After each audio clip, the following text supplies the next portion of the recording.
अस्सलाम वालेकुम dear students. Test number 3 जो कि एटॉमिक स्ट्रक्चर के टाइटल से है,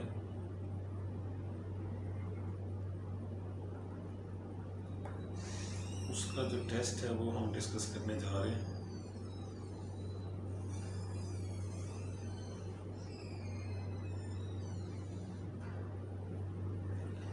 तो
अच्छा जी डियर स्टूडेंट्स, देखते हैं जी। ये जो क्वेश्चन है इसमें ये बताया हुआ है कि ये क्वेश्चन नंबर 1 में गैसियस पार्टिकल एक्स है और इसका प्रोटॉन नंबर n है और उसके ऊपर चार्ज जो है वो +1 है। दूसरा एक पार्टिकल y है, उसका प्रोटॉन नंबर n+2 है। तो इसका जो चार्ज है ना वो आपने फाइंड आउट करना है। ये जी क्वेश्चन है। इसमें हिंट ये दिया है कि ये दोनों चीज़ें x और y जो है both are isoelectronic in nature, ये दोनों आइसो इलेक्ट्रॉनिक स्पीशीज़ हैं। तो मतलब they have same number of electrons. तो इसको सॉल्व करने के लिए सबसे पहले तो आपको ये जो n की कोई वैल्यू जो है वो फिक्स करनी होगी। फ़र्ज़ क्या, मैं n की वैल्यू 10 ले लेता हूँ, कोई भी ले सकते हैं। तो यहाँ मैं अगर x की वैल्यू 10 यानी n की वैल्यू जो है वो अगर मैं 10 रखता हूँ और इसके ऊपर चार्ज आपको पता है +1 है x के ऊपर, तो अब आप देखिए जी इसमें कितने इलेक्ट्रॉन रह जाएंगे जी, 9 इलेक्ट्रॉन। उसकी वजह क्योंकि x का प्रोटॉन नंबर जो था वो क्या है, 10 है। एक इलेक्ट्रॉन उसने लूज़ कर दिया, बाकी 9 बच गए। अब ये जो दूसरा पार्टिकल y है ये आइसो इलेक्ट्रॉनिक है, ज़ाहिर बात है इलेक्ट्रॉन तो इसके अंदर भी 9 ही होंगे, लेकिन इसका प्रोटॉन नंबर हमने क्या किया जी n+2, यानी n की वैल्यू 10 थी ना, तो इसका फिर प्रोटॉन नंबर 12 होगा। अब 12 में से बाकी पीछे 9 इलेक्ट्रॉन बच गए हैं, तो इसका मतलब इसने 3 इलेक्ट्रॉन यकीनन लूज़ किए हैं। जो y है ये 3 इलेक्ट्रॉन लूज़ कर रहा है, इसलिए इसके ऊपर +3 चार्ज जो है वो आएगा। मेरे ख्याल में समझ आ गई होगी। दोबारा देखिए, क्वेश्चन ये था कि ये दो गैसियस पार्टिकल हैं x और y। x का प्रोटॉन नंबर n है, y का प्रोटॉन नंबर n+2 है। अगर x के ऊपर चार्ज +1 हो तो उन्होंने कहा जी y के ऊपर क्या चार्ज होगा। हिंट ये दिया है कि x और y both are isoelectronic species, मतलब they have same number of electron. तो इसके लिए जो है मैंने x की वैल्यू n की वैल्यू जो है वो 10 ली, तो इसका तो प्रोटॉन नंबर 10 है। चूँकि इसके ऊपर चार्ज +1 था तो इसका मतलब है 10 में से एक इलेक्ट्रॉन लूज़ हो गया, बाकी इसके पास 9 रह गए। वाई जो दूसरा पार्टिकल है उसका प्रोटॉन नंबर चूँकि n+2 था, 9 इलेक्ट्रॉन इसमें होंगे, यानी 12 में से पीछे 9 बच गए हैं, तो इसका मतलब 3 इलेक्ट्रॉन ये लूज़ करेगा। तो ये जी क्वेश्चन 1 था। आगे क्वेश्चन 2 है, पेनिट्रेशन इफेक्ट का आपने ना करेक्ट आर्डर देखना है। तो वो बेटा ये बन रहा है, आपने आयोनाइजेशन एनर्जी वाला जो टॉपिक पढ़ा था उसमें पढ़ा था फैक्टर्स अफेक्टिंग आयोनाइजेशन एनर्जी। तो उसमें S का पेनिट्रेशन इफेक्ट p ऑर्बिटल से ज़्यादा होता है, p का d से ज़्यादा होता है, d का f से ज़्यादा होता है। मींस S ऑर्बिटल जो है वो न्यूक्लियस की ज़्यादा स्ट्रॉन्ग ग्रिप में होता है और इसमें से इलेक्ट्रॉन निकालने, यानी S ऑर्बिटल के इलेक्ट्रॉन जो हैं they are more tightly bonded with the nucleus as compare to p, and p के जो इलेक्ट्रॉन हैं they are more tightly bonded with the nucleus as compared to D, and so on. Next है, which one is considered as qualitative measure of stability of an isolated atom। तो ये भाई ionisation energy को बोलते हैं मतलब कोई भी आइसोलेटेड एटम है उसकी अगर आप स्टेबिलिटी देखना चाहते हैं तो वो इलेक्ट्रॉन लूजिंग एबिलिटी जो है उससे मैयर की जाती है। तो जिस आइसोलेटेड एटम की इलेक्ट्रॉन लूजिंग एबिलिटी ज़्यादा होती है तो इसका मतलब उसकी आयोनाइजेशन एनर्जी लो होगी, तो वो अनस्टेबल समझा जाता है। और जिसकी इलेक्ट्रॉन लूजिंग टेंडेंसी या एबिलिटी बड़ी लो होती है, हाई होती है, तो उसकी आयोनाइजेशन एनर्जी जो है वो बड़ी हाई होती है।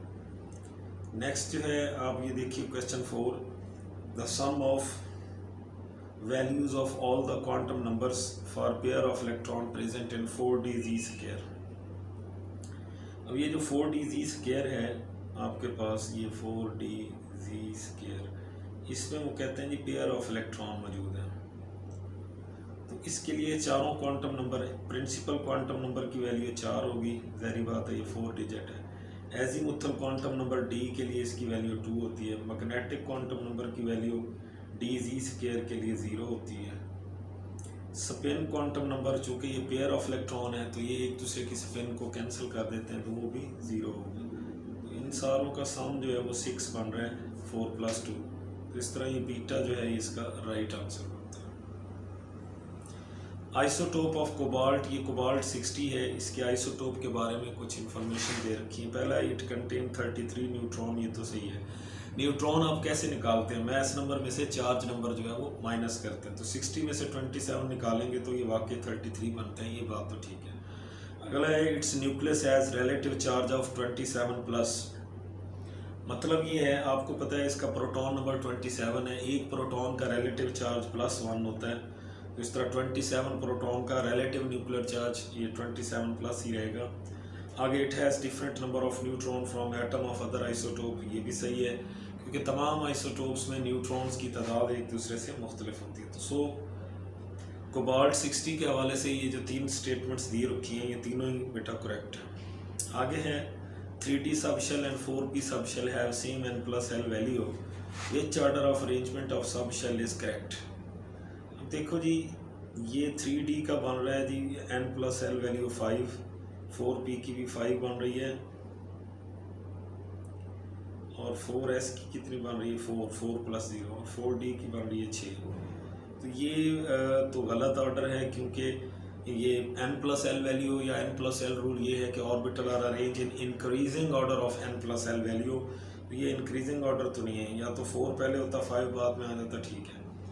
अब इसकी बात करें तो इसकी n+l वैल्यू 4 बन रही है, इसकी n+l वैल्यू 5 बन रही है, और इसकी n+ वैल्यू भी 5 बन रही है, और इसकी भी 5 बन रही है।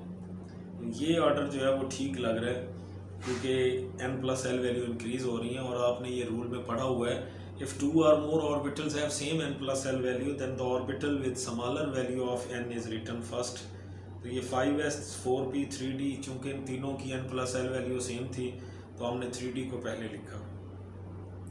अगला है, ये 3d जो है इसकी n+l वैल्यू 5 है, और 4d की जो है वो 6 है, और 4s की जो है ये 4 बन रही है, 4p की 5 बन रही है। तो ये भी n+l रूल को फॉलो ही नहीं कर रहा, क्योंकि ऑर्बिटल्स जो हैं वो इंक्रीजिंग ऑर्डर में अरेंज नहीं है। इसकी n+l वैल्यू 4 बन रही है, इसकी 5 बन रही है, इसकी 6 बन रही है, इसकी भी 5 बन रही है। तो इसमें आपको मेन तो जो चीज़ है, आपको l जो है एजीमुथल क्वांटम नंबर, इसकी वैल्यूज़ का पता होना चाहिए, 0, 1, 2, 3। 0 जो होती है ये s के लिए होती है, 1 p के लिए होती है, 2 d के लिए होती है, और 3 f ऑर्बिटल के लिए होती है। तो n+l वैल्यू, ये जैसे फॉर एग्जांपल ये मैंने 4s लिया है ना, तो इसमें ये 4 तो हो गया ना n, और s के लिए ये देखें l की वैल्यू क्या होती है, 0 होती है। तो ये 4 + 0 जो है ये कितना बन जाएगा, 4, इसलिए ये मैंने 4 लिखी। सेम ये 4p की 5 कैसे आ गई, ये 4 + 1 बन रहा है जी, क्योंकि 4 तो है n, और p के लिए जो है आपके पास l की वैल्यू, आप गौर से देखें, p के लिए l की वैल्यू 1 होती है, तो ये 4 + 1 ऐसे। तो n+l वैल्यू निकालनी आपको आनी चाहिए। नेक्स्ट है जी, in which species are the number of electron and neutrons equal, यानी इलेक्ट्रॉन्स और न्यूट्रॉन्स जो हैं ये आपने बराबर करने हैं। बेरिलियम की अगर हम बात करें तो इसमें इलेक्ट्रॉन जो हैं वो 4 होंगे, 4 इलेक्ट्रॉन है इसके अंदर, और न्यूट्रॉन जो है इसके अंदर 5 बन रहे हैं, तो ये तो बराबर नहीं है। इसी तरह सोडियम की अगर बात करें तो इसमें इलेक्ट्रॉन जो है वो 10 हैं और न्यूट्रॉन 12 हैं। ये जो ऑक्साइड है इसमें भी अगर हम इलेक्ट्रॉन की बात करें तो ये 10 इलेक्ट्रॉन है इसके अंदर और न्यूट्रॉन भी 10 है। कैसे बोला, 8 इसके अंदर न्यूट्रल एटम जो ऑक्सीजन का होता है तो इसमें 8 इलेक्ट्रॉन होते हैं। -2 चार्ज का मतलब है 2 इलेक्ट्रॉन गेन किए, तो इस तरह टोटल इलेक्ट्रॉन 10 हो गए। न्यूट्रॉन कैसे निकालते हैं, मैस में से एटॉमिक नंबर माइनस किया जाता है, 18 में से 8 माइनस करेंगे तो ये 10 बचेगा। फ्लोरीन की अगर हम बात करें तो इसके जो इलेक्ट्रॉन हैं वो तो 9 बन रहे हैं और न्यूट्रॉन जो है इसके 10 हैं। तो मतलब आप देख सकते हैं बाकी किसी के अंदर भी इलेक्ट्रॉन और न्यूट्रॉन बराबर नहीं है, सिर्फ ये वाली जो ऑप्शन है डेल्टा, इसमें इलेक्ट्रॉन और न्यूट्रॉन जो है वो बराबर है। नेक्स्ट है when 4d orbital have been filled the new entering electron, पांचवा जो शेल होता है ये 5s2 होता है, फिर आएगा जी 4d ये 10, फिर 5p होता है 6 और उसके बाद फिर ये 6s2 शुरू हो जाता है। तो मतलब आप ये देखें ये n+l रूल के मुताबिक ये अरेंजमेंट होता है कि 5s के बाद 4d आता है। आपसे ये पूछा गया कि ये जब 4d कंप्लीट होता है तो नेक्स्ट इलेक्ट्रॉन किस में जाएगा जी, 5p में जाएगा। यानी आपको पता है हम सबसे पहले हाफ बाउ प्रिंसिपल या n+l रूल के मुताबिक ऑर्बिटल्स को अरेंज करते हैं और ऑर्बिटल्स को अरेंज करने के बाद उनमें इलेक्ट्रॉन की फिलिंग करते हैं। तो इसका मतलब ये हुआ कि 4d के बाद किसने आना है बेटा, ये 5p ने आना होता है।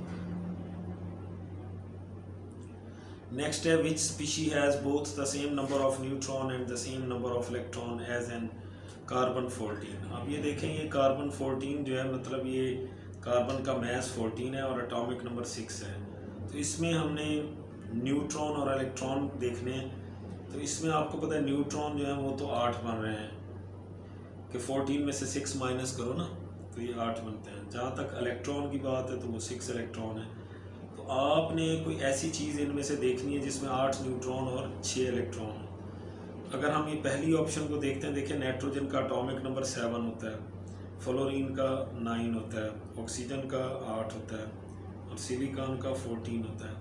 अब इस हिसाब से आप इनमें इलेक्ट्रॉन और न्यूट्रॉन देखें तो नाइट्रोजन में देखें 7 इलेक्ट्रॉन तो होते हैं नॉर्मली, एक लूज़ हो गया तो इसमें तो 6 इलेक्ट्रॉन बच गए। और न्यूट्रॉन की बात है तो 7 इसके अंदर न्यूट्रॉन है। फ्लोरीन को देखें अगर तो इसमें 9 इलेक्ट्रॉन नॉर्मली होते हैं क्योंकि इसका एटॉमिक नंबर 9 है, लेकिन फ्लोरीन पे पॉजिटिव 1 चार्ज का मतलब है 9 में से 1 इलेक्ट्रॉन चला गया तो इस पर 8 इलेक्ट्रॉन आ गए और न्यूट्रॉन 17 में से 9 गए तो वो भी यानी 8 ही इलेक्ट्रॉन है और 8 ही न्यूट्रॉन है। अब ये ऑक्सीजन पे आए तो इसमें इलेक्ट्रॉन देखें एटॉमिक नंबर ऑक्सीजन का 8 होता है, उसमें से 2 लूज़ हो गए तो ये 6 इलेक्ट्रॉन है। और जहाँ तक न्यूट्रॉन की बात है 16 में से 8 गए तो ये पीछे कितने बच गए, 8 न्यूट्रॉन, 6 इलेक्ट्रॉन हैं और 8 न्यूट्रॉन है। ठीक है, तो इस हवाले से हम कह सकते हैं, ज़रा गौर करें,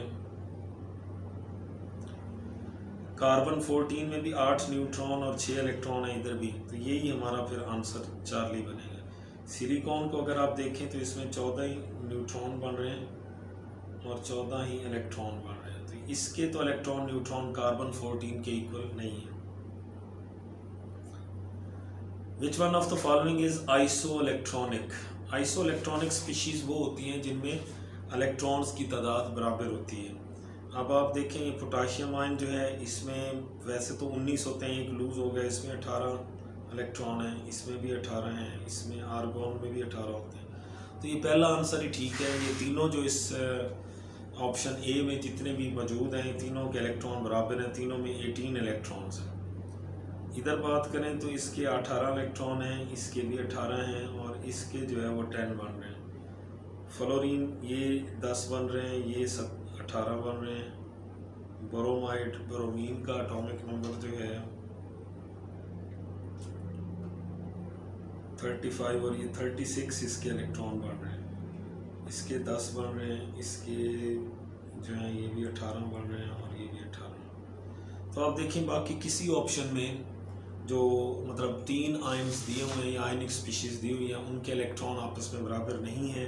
सिर्फ ये जो अल्फ़ा ऑप्शन है, अल्फ़ा ऑप्शन में तीनों के जो इलेक्ट्रॉन्स हैं वो बराबर हैं। So these are isoelectronic species.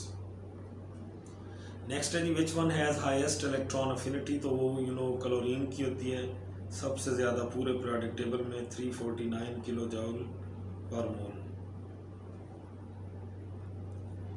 About P subshell following statements are given, which one is incorrect.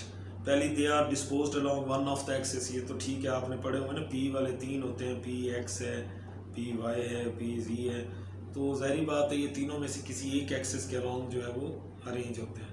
They have same shape, तो वाकई सारे जो पी ऑर्बिटल हैं उनकी शेप इस तरह डम्बल शेप होती है। दे हैव सेम साइज़, ये बात गलत है, क्योंकि आपको पता है जो 2p है उसका साइज़ छोटा होता है 3p से, 3p का साइज़ छोटा होता है 4p से। यानी जैसे जैसे n की value, principal quantum number n की वैल्यू जैसे जैसे बढ़ रही है, इनका साइज़ बढ़ रहा होता है। फिर आगे दे have same energy for same value of n, तो ये ठीक है। अगर n की वैल्यू सेम हो तो इनकी एनर्जी सेम होगी। मसलन n की वैल्यू अगर मैं रख लेता हूँ 4, तो ये जो है ना 4px है, 4py है और 4pz जो है, ये तीनों ये डी जनरेट होंगे, इनकी एनर्जी आपस में बराबर होगी। हाँ, अगर n की वैल्यू चेंज हो रही है तो फिर एनर्जी डिफरेंट होती है। रिलेटिव न्यूक्लियर चार्ज, यहाँ वैसे फास्फोरस का पूछा हुआ है, तो फास्फोरस का एटॉमिक नंबर 15 होता है और इसका मास 31 होता है, तो रिलेटिव न्यूक्लियर चार्ज इसका बेटा 15 बनता है। नेक्स्ट जो है अल्फा रेज है। अल्फा रेज होती क्या है, ये जो हीलियम है इसके ऊपर अगर आप डबल पॉजिटिव चार्ज लगा दें, इसको हम अल्फा रेज कहते हैं। तो वैसे तो आपको पता है हीलियम का एटॉमिक नंबर 2 और इसका मास 4 होता है। अब आप इसके अंदर इलेक्ट्रॉन, प्रोटॉन, न्यूट्रॉन को अगर निकालें तो देखें इलेक्ट्रॉन जो हैं इसके अंदर वैसे तो 2 थे, लेकिन वो दोनों ही चले गए, तो इसलिए 0 इलेक्ट्रॉन है इसके अंदर। प्रोटॉन जो है इसके अंदर 2 होंगे क्योंकि प्रोटॉन नंबर 2 है, और न्यूट्रॉन जो है वो 4 में से 2 निकालेंगे तो 2 न्यूट्रॉन इसके अंदर, तो मतलब इसके अंदर 2 ही प्रोटॉन है और 2 ही न्यूट्रॉन है।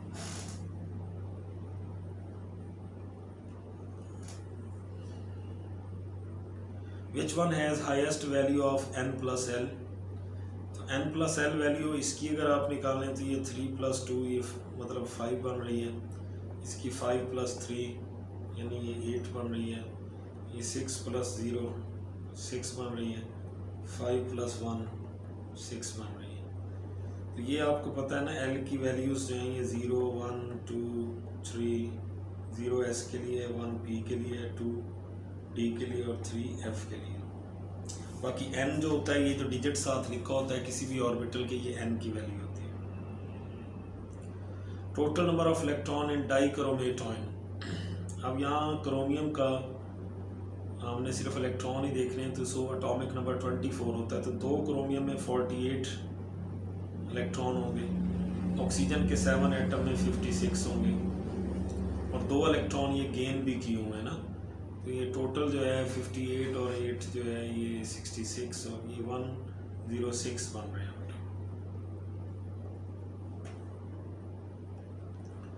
Correct electronic configuration of chromium 24 उसका एटॉमिक नंबर है, तो ये बनेगी। आपको पता है वैसे तो ये भी हो सकती है, लेकिन आपको पता है जब डी के अंदर 4 हो ना इलेक्ट्रॉन, तो उस वक्त एक इलेक्ट्रॉन जो है वो 4s से जो है वो 3d में चला जाता है। अब ये 3d5 हो जाएगा ना, तो ये हाफ फिल्ड है, तो half filled is more stable than partially filled. About principal quantum number which statement is correct. Principal quantum number n, इसकी वैल्यूज़ जो है ये 0 तो खैर नहीं होती, 1 2 3 4 इस तरह। 1 जो है ये पहला शेल k को रिप्रेजेंट करती है, 2 l को और 3 m को और 4 जो है ये n को रिप्रेजेंट करती है। तो ये प्रिंसिपल क्वांटम नंबर की जो वैल्यू n जो है ये शेल्स को रिप्रेजेंट करती है। It's value can not be in negative, ठीक है, वैल्यू नेगेटिव में नहीं हो सकती। It's value is not in fraction, इसकी वैल्यू फ्रैक्शंस में नहीं है। It's value can not be zero, zero भी नहीं है। तो ये सारी स्टेटमेंट प्रिंसिपल क्वांटम नंबर के बारे में ठीक है। The number of electron, proton and neutrons in hexane. Hexane के अंदर जी आप इलेक्ट्रॉन अगर निकालने जा रहे हैं तो ये देखिए जी इलेक्ट्रॉन कितने बन रहे हैं, फिर प्रोटॉन निकालेंगे और देन न्यूट्रॉन निकालेंगे। कार्बन में 6 इलेक्ट्रॉन होते हैं जी, 6 एटम में कितने बन जाएंगे 36, और हाइड्रोजन के 14 एटम में 14 होंगे। इस तरह टोटल 50 इसके इलेक्ट्रॉन बन गए और 50 ही इसके प्रोटॉन होंगे, क्योंकि ये एक न्यूट्रल मॉलिक्यूल है। न्यूट्रल मॉलिक्यूल में इलेक्ट्रॉन प्रोटॉन बराबर होते हैं। जहाँ तक न्यूट्रॉन की बारी है तो न्यूट्रॉन सिर्फ ये जो कार्बन के 6 एटम हैं इनके अंदर 36 न्यूट्रॉन होंगे।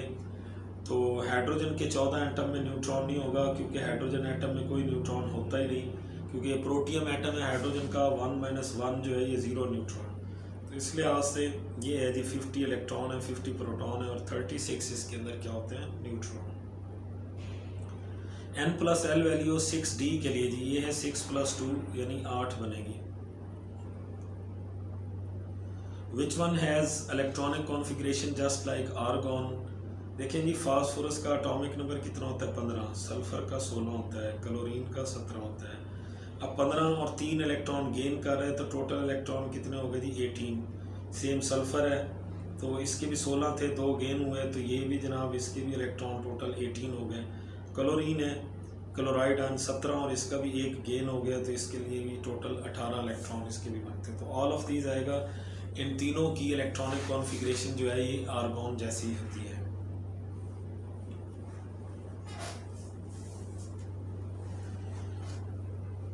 नेक्स्ट अगर हम देखें जी, which one of the following formulae represent particle with composition 1 proton 1 proton होना चाहिए, 1 न्यूट्रॉन होना चाहिए और 2 इलेक्ट्रॉन होने चाहिए, ऐसी कोई चीज़ देखें। अब यहाँ से अगर आप गौर से देखें तो इसमें जो इलेक्ट्रॉन हैं they are greater than proton. जब इलेक्ट्रॉन की तादाद ज़्यादा हो तो इसका मतलब ये कोई एनाइन ही होगा। तो एनाइनिक में हमारे पास ये देखें 2 चीज़ें हैं, इन दोनों में से देख लेते हैं कि किसके अंदर 1 प्रोटॉन 1 न्यूट्रॉन और 2 इलेक्ट्रॉन है। अगर तो बाकियों को न्यूट्रल को तो देखने की ज़रूरत नहीं है, ड्यूट्रियम न्यूट्रल है, हीलियम न्यूट्रल है, इनके अंदर तो इलेक्ट्रॉन प्रोटॉन बराबर होते हैं ना। अगर इलेक्ट्रॉन की तादाद ये देखें ना 2 इलेक्ट्रॉन है और 1 प्रोटॉन है, तो इट मीन्स इलेक्ट्रॉन की तादाद जो है वो प्रोटॉन से ज़्यादा है। इसलिए हम क्या करेंगे जी, इन दोनों एनाइंस के अंदर ही देखेंगे, क्योंकि एनाइंस में इलेक्ट्रॉन की तादाद प्रोटॉन से ज़्यादा होती है। अब ये जो ड्यूट्रियम है इसमें आपको पता है इसका एटॉमिक नंबर तो खैर 1 होता है और मास कितना होता है 2 होता है। तो इसके आप निकालें इलेक्ट्रॉन प्रोटॉन और न्यूट्रॉन। इलेक्ट्रॉन इसके बन रहे हैं जी 2, प्रोटॉन इसका 1 ही होगा और न्यूट्रॉन जो है वो भी 1 ही है। तो यही फिर हमारा आंसर बनता है, आंसर भी यही है। इसमें अगर आप आके देखें हाइड्रोजन में तो इसमें न्यूट्रॉन जो है वो तो 0 होगा, कोई नहीं है। प्रोटॉन इसका 1 है और इलेक्ट्रॉन कितने बन रहे हैं 2। हाइड्रोजन में 1 होता है, 1 और गेन कर लिया, तो ये ऑप्शन भी नहीं हो सकती। तो फिर यही आंसर है बीटा। नेक्स्ट है what is electronic configuration of atom of the element which is iso electronic with H2S। H2S में इलेक्ट्रॉन निकालो, 2 हाइड्रोजन में 2 होंगे और सल्फर के अंदर कितने हैं जी 16। तो इस तरह टोटल कितने हो गए 18 इलेक्ट्रॉन इसके अंदर हो जाते हैं। तो आप देखें बाकियों में कितने, अब इसमें देखें 2 2 4 और 6 10 और 2 इसके 12 बन रहे हैं, 12 इलेक्ट्रॉन। इसमें देखें 2 2 4 और 6 10 और 2 12 और 2 इसके 14 इलेक्ट्रॉन बन रहे हैं। 2 4 6 10 2 12 और 4 16 इलेक्ट्रॉन इधर बन रहे हैं। और इधर देखें 2 2 4 और 6 10 और 2 12 और पी के ये 6 इलेक्ट्रॉन जो है ना, ये 6 थोड़ी प्रिंटिंग मिस्टेक है इधर आए हुए हैं।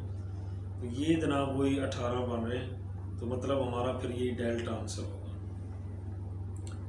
नेक्स्ट है which one of the following is also known as orbital orientation quantum number. ये मैग्नेटिक क्वांटम नंबर जो है इसको ऑर्बिटल ओरिएंटेशन क्वांटम नंबर भी कहा जाता है। Which one of the following particle would on losing an electron have a half filled set of p orbital। Carbon का atomic number 6 होता है। इसकी नॉर्मल इलेक्ट्रॉनिक कॉन्फ़िगरेशन अगर हम देखें 1s2 2s2 तो 2p2। अगर ये एक इलेक्ट्रॉन लूज करता है तो ये बन जाएगा 2p1। नाइट्रोजन का एटॉमिक नंबर 7 होता है, इसकी electronic configuration 1s2 2s2 2p3। अगर ये भी एक इलेक्ट्रॉन जो है वो लूज करता है तो इसकी इलेक्ट्रॉनिक कॉन्फ़िगरेशन 2p2 बच जाएगी। यानी आफ्टर लूजिंग वन इलेक्ट्रॉन। अब नाइट्रोजन ये वाला जो है ये वैसे तो इसमें इसका एटॉमिक नंबर तो 7 है, लेकिन इसमें इलेक्ट्रॉन टोटल कितने 8। इसकी इलेक्ट्रॉनिक कॉन्फ़िगरेशन ये बनेगी 1s2 2s2 2p4 बनेगा। यानी 7 और 1 माइनस चार्ज की वजह से इसके अंदर टोटल इलेक्ट्रॉन कितने हैं जी 8 इलेक्ट्रॉन है। ये देखें तो अब अगर ये भी एक इलेक्ट्रॉन आप इसका लूज करवाएं, एक इलेक्ट्रॉन लूज करवाएं तो ये बन जाएगा 2p3। ऑक्सीजन का एटॉमिक नंबर 8 होता है जी, इसकी इलेक्ट्रॉनिक कॉन्फ़िगरेशन क्या है 1s2 2s2 और 2p3। क्योंकि 8 था, एक लूज़ हो गया ना, 7 बच गया। अब ये मज़ीद एक अगर लूज़ करता है ये 2p3 तो ये पीछे क्या बचेगा 2p2। तो क्वेश्चन ये था कि ये जो 4 आपको ऑप्शंस दे रखी थी इनमें से कौन सा ऐसा है जो आफ्टर लूजिंग वन इलेक्ट्रॉन, ये देखें ना, ऑन लूजिंग एन इलेक्ट्रॉन, इसने एक इलेक्ट्रॉन लूज़ किया तो इसकी नई इलेक्ट्रॉनिक कॉन्फ़िगरेशन 2p1 है, इसकी 2p2 है। तो ये जो नाइट्रोजन जिसके ऊपर -1 चार्ज है, ये जब एक इलेक्ट्रॉन लूज़ करता है तो इसकी electronic configuration p orbital half filled है, और यही हमसे पूछा हुआ है। तो ये आपका आंसर होगा Charlie. Which of the following has more electron than proton, यानी इलेक्ट्रॉन ज़्यादा हों प्रोटॉन से और प्रोटॉन ज़्यादा हों न्यूट्रॉन से। तो ये किसके अंदर पॉसिबल है जी? ये ड्यूट्रियम जो है इसके अंदर जी इलेक्ट्रॉन जो है वो 2 इलेक्ट्रॉन है इसके अंदर, और प्रोटॉन जो है वो एक ही है, न्यूट्रॉन भी एक है। तो electron are greater than proton और प्रोटॉन न्यूट्रॉन दोनों बराबर हैं। अब यहाँ तक कि इसकी बात है तो 3 ड्यूट्रियम है, तो इसके जो इलेक्ट्रॉन बन रहे हैं 3। ऑक्सीजन के कितने होंगे 8, 3 और 8 कितने हो गए 11 में से 1 गया लू, मतलब 10 बच गए, 10 इलेक्ट्रॉन है।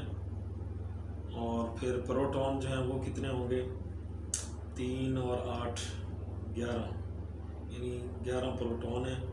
और न्यूट्रॉन जो है, न्यूट्रॉन भी ड्यूट्रियम के 3 है, एक एक इनमें हो जाएगा, और ऑक्सीजन में 8 हो गए, तो ये 11 ही इनके न्यूट्रॉन हो गए। तो प्रोटॉन न्यूट्रॉन तो हैं बराबर, और इलेक्ट्रॉन इनसे कम है।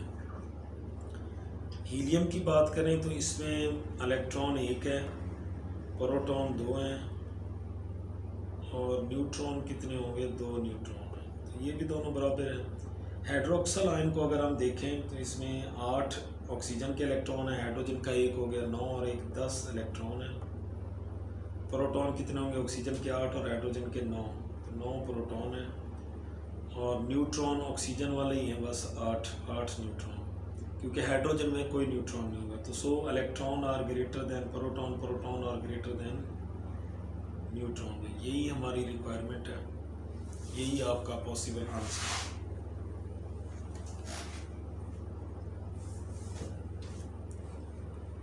नेक्स्ट अगर हम देखें the number of electron present in any subshell, ये एक फार्मूला है बेटा 2 × 2l +1 होता है जी। तो इसको अगर आप सॉल्व करेंगे तो ये 4l + 2 बन जाएगा। ये beta is your right answer. Next है second ionisation energy of calcium is 1150 kilo joule. Which of the following equation इस स्टेटमेंट को रिप्रेजेंट करती है? पहली सही नहीं है, क्योंकि कैल्शियम जो है वो 0 से +2, मतलब यकदम तो 2 इलेक्ट्रॉन इकट्ठे तो नहीं निकलते, तो 1 by 1 निकलता है। हाँ, ये होता है यूनी पॉजिटिव आयन, जब एक इलेक्ट्रॉन लूज करता है और वो डाई पॉजिटिव आयन बनता है। तो ये देखिए ये पॉसिबल हो सकता है, वैसे तो ये भी पॉसिबल हो सकता है, देख रहे हैं इन दोनों में से। लेकिन मसला ये है यहाँ डेल्टा एच की वैल्यू नेगेटिव है और यहाँ डेल्टा एच की वैल्यू पॉजिटिव है, तो आयोनाइजेशन एनर्जी नेगेटिव तो होती नहीं, ये हमेशा पॉजिटिव ही होती है। तो ये बीटा इज़ राइट आंसर। बाकी अल्फ़ा और डेल्टा पॉसिबल ही नहीं है, क्योंकि यकदम दो इलेक्ट्रॉन इकट्ठे जो है वो नहीं निकलते हैं।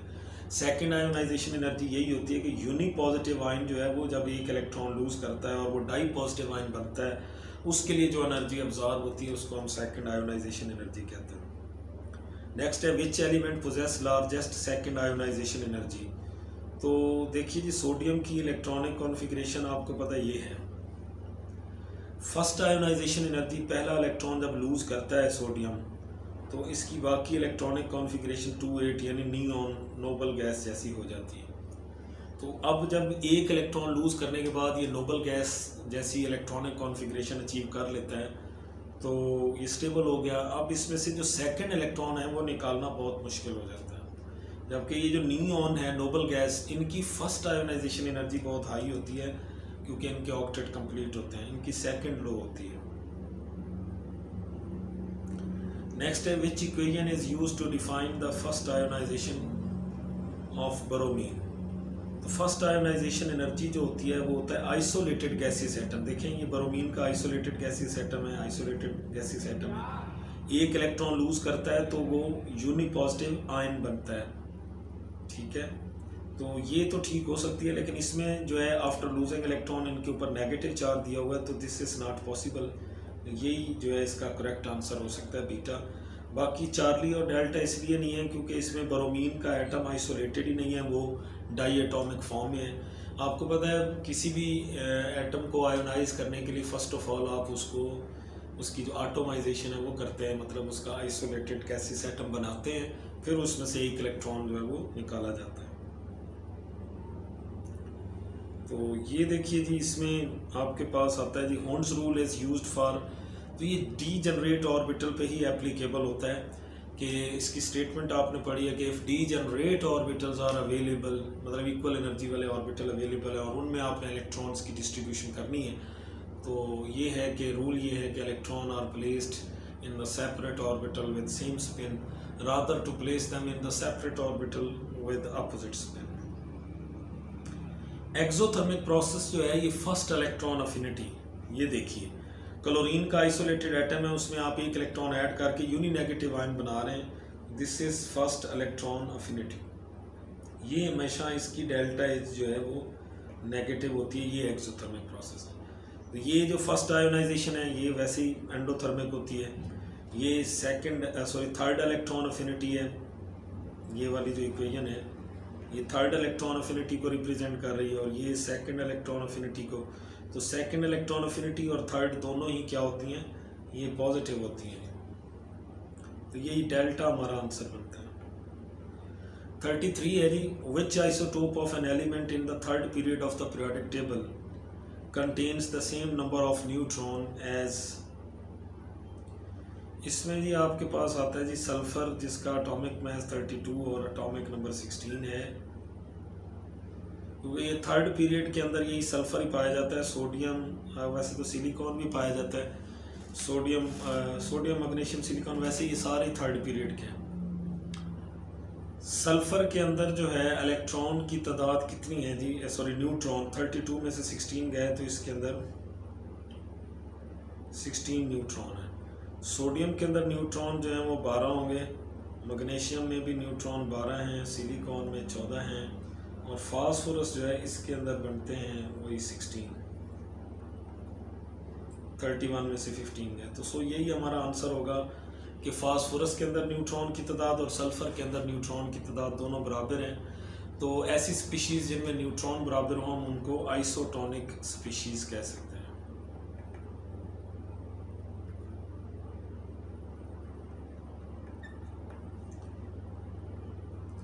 नेक्स्ट है जी the electronic configuration of 4 elements are given, which of these element has the highest first ionisation energy.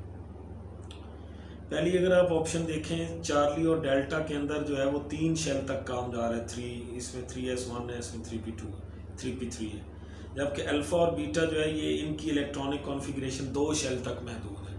मतलब अल्फ़ा और बीटा का साइज़ छोटा है, चार्ली और डेल्टा का साइज़ बड़ा है। तो हमने देखना है वो एलिमेंट जिसकी highest first ionisation energy high हो, हाई होने के लिए साइज़ छोटा होना चाहिए। तो हमारा आंसर अल्फ़ा और बीटा में होगा, जिनके साइज छोटे हैं उनकी आयोनाइजेशन एनर्जी ज़्यादा होगी। बीटा में ये 2p4 है, p ऑर्बिटल पार्शली फिल्ड है। अल्फ़ा में p ऑर्बिटल हाफ फिल्ड है, p3। तो p3 यानी हाफ फिल्ड ऑर्बिटल जो होता है that is more stable as compare to partially filled orbital. तो सो इसकी आयोनाइजेशन एनर्जी जो है इन ऑप्शन में सबसे ज़्यादा होगी। ऑफबाउ प्रिंसिपल ये पाली साइंटिस्ट ने पेश किया था। लोग ये समझते हैं ऑफबाउ भी शायद साइंटिस्ट का नाम है। ऑफबाउ साइंटिस्ट नहीं है, बल्कि ये ग्रीक लैंग्वेज की टर्म है और इसका मतलब होता है बिल्डिंग अप।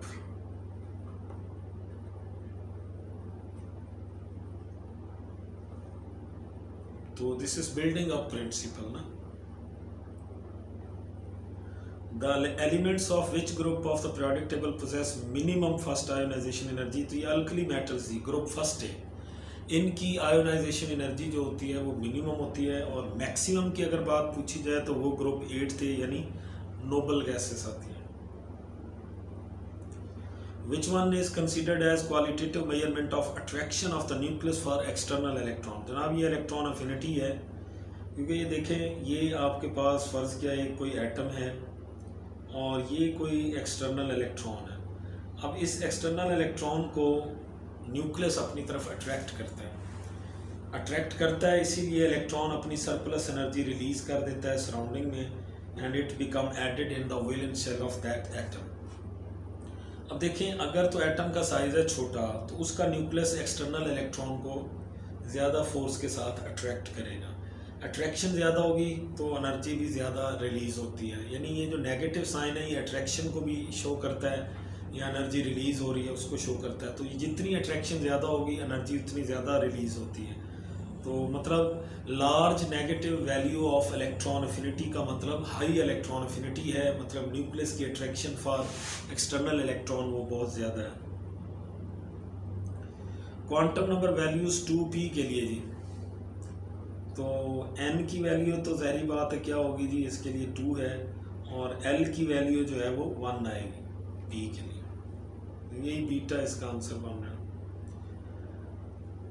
इसमें हमें एक आयन दिया है जी Q+2, प्रोटॉन नंबर इसका 44 है, लेकिन इसके अंदर इलेक्ट्रॉन कितने बनेंगे जी? 44 तो इसका प्रोटॉन नंबर है। +2 चार्ज का मतलब ये है कि 2 इलेक्ट्रॉन इसने लूज़ किए। अब इसके पास 42 इलेक्ट्रॉन है जी। अब ये जो 42 इलेक्ट्रॉन है उस हवाले से हमने इलेक्ट्रॉनिक कॉन्फ़िगरेशन देखनी है। अल्फ़ा आर्गॉन का तो आपको पता है 18 होता है, 18 और ये 10, 28, 30, 35 और ये 40 बन रहे हैं। इसका आर्गॉन का 18, 28, 30, 36 और ये 38 बन रहे हैं। इसके बन रहे हैं जी आर्गॉन 18 और 10, 28 और 2, 30, 6, 36 और 6 ये 42। तो यही हमारा आंसर है। हमें भी 42 इलेक्ट्रॉन चाहिए, आंसर हमारा 4 होगा। आगे देख लेते हैं इसके 18 और 10, 28 और 2, 30 और 6, 36 और 8 ये 44 बन रहे हैं। तो ये मुमकिन नहीं है, तो हमारा आंसर जो है वो 4 है।